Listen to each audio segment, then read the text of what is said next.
Alright my beautiful friends, as you can see our second character for version 3.2 is none other than Anaxa. So we are going to talk about him and what he could bring to the meta, and I would love to hear your opinion about it in the comments section below. Now before we start, don't forget to subscribe and turn on the notification bell beside it to stay notified with everything new about Honkai Star Rail, and without any further ado, let's just get started.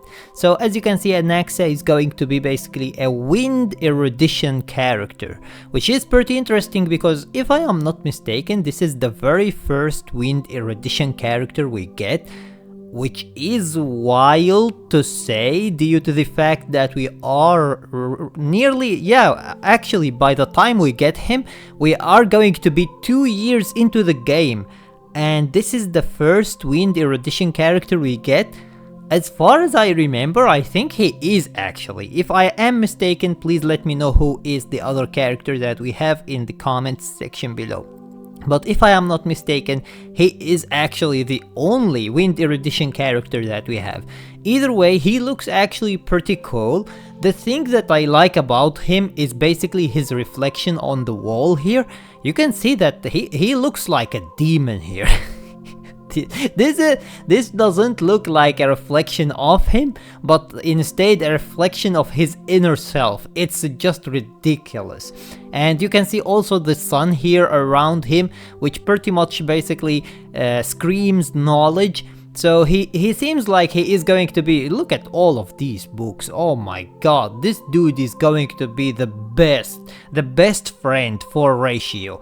Ratio is going to adore this guy.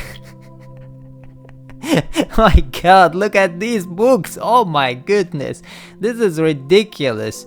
Oh Jesus. Either way, he is going to be definitely a very good character to use with the Herta because of the fact that he is erudition, and technically whenever we get actually some type of emanator of a certain path, usually they tend actually to be usable with that specific tag. As we saw basically with Acheron, she is perfect with nihility characters who can basically inflict debuffs, and basically we are going to see it with the Herta as well. Since she is very useful with other erudition characters, she is most likely going to be very good with this guy as well.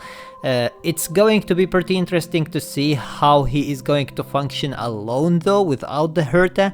Is he going to be broken or not? Since he is coming during the anniversary, it is most likely something that we should consider, that he is going to be very good. But since we have Castorice before him, and Castorice is going to be closer to the anniversary than him, I think that Castorice is going to be the broken one, and he is going to be the not so broken one. But I might be wrong. We will see what they are going to do. Either way, I like his design. He doesn't look something special like Mighty. Mighty is just a goat. Mighty is a Chad, like seriously. There is no other character in Amphoreus or in Honkai Star Rail as a whole that is as Chad as Mighty. Mighty is just on another level. We will see though, maybe Phaenon, once he receives his actual form, which I believe isn't what we are seeing right now. I don't think that Phaenon is going to be like this. I believe that Phaenon is going to definitely have a transformation, and that transformation is going to be what we are going to use. Just like Firefly, where we use basically Sam instead of Firefly, I believe that they are going to do the same for basically Phaenon as well, because Phaenon is a goated character, and I don't think that they are going actually to go with him in that form, but instead with a different form. And I think that they are going to do the same for Cyrene as well, unless she turns out to be March 7th, which has actually a high possibility. But if she doesn't turn out to be basically Cyrene, then, or March 7th, then Cyrene is most likely going to have a different form as well. If you know Honkai Impact 3rd, you know that both basically both Elysia and Kevin, both of them had different forms than the ones that they usually show up in, and therefore I believe that they are going to do the same for Phaenon and Cyrene as well. But this is just my opinion about it. Either way, This boy looks cool. He isn't anything that makes me want to summon for him, like Mighty for example. Mighty, I just want to summon for him for how he looks. I don't care if he is going to be useful in the meta or not. He is just a goat and I just want to have him on my account, that's all. But this one doesn't give me that same energy. And since we have basically Castorice before him, unfortunately as a free-to-play player I have to try to prioritize one or the other, and therefore I will prioritize basically Castorice instead of him. And then if I get Castorice fast, maybe depending on what we are going to get in 3.3, I might try my luck for him, but most likely I am not, because most likely what we are going to get in 3.3 is going to be something crazy, and it is going to be most likely something much crazier than what we have here. But we will see. Either way, let's read actually what they are saying about him. Amphoreus Saga of Heroes, Anaxa. My name is Anaxagoras, one of the 7 sages of the Grove of Epiphany, founder of the Nousporists. Now don't make me repeat the following again. Rule number 1. Don't call me Anaxa. Hello? You are you are Anaxa whether you like it or not. Rule number 2. Never interrupt me. Silence is golden. Yeah, silence is golden, but not always. So whenever I want to interrupt you, I am going to interrupt you. Remember that. Demised scholar. Oh my god, he is going to be perfect with ratio.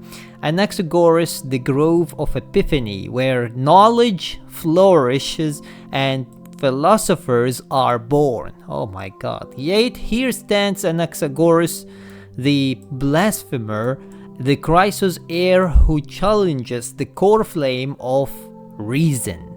Okay, interesting. Would you truly embrace infamy and defy prophecy, driving the thorns of doubt into the sacred tree of wisdom? I mean, without doubt, there is no wisdom. I just want to remind you of that. If you don't doubt stuff, you will never have wisdom. Because if you are going to be a fool who accept everything without doubting it, without asking questions, without trying to find the answers, you will never be a wisdom. You will be a clown who thinks he knows everything or she knows everything, but you will never be a wisdom person. That's impossible. Ridiculous. In a world full of lies, I am the only truth. Oh wow. Yeah. This man is created actually as the lost brother of Dr. Ratio. He is literally the lost brother of Dr. Ratio. Affiliated city, Grove of Epiphany, divine authority, Cirrus, bog of rift. Okay, whatever. This is one of the titans that we didn't touch yet in the story, so we will see how that is going to go as well. Either way, this is my opinion about it. I would love to hear your opinion about it in the comments section below. Don't forget to subscribe and turn on the notification bell beside it to stay notified with everything new about Honkai Star Rail. And until next time, see you as always in the next video.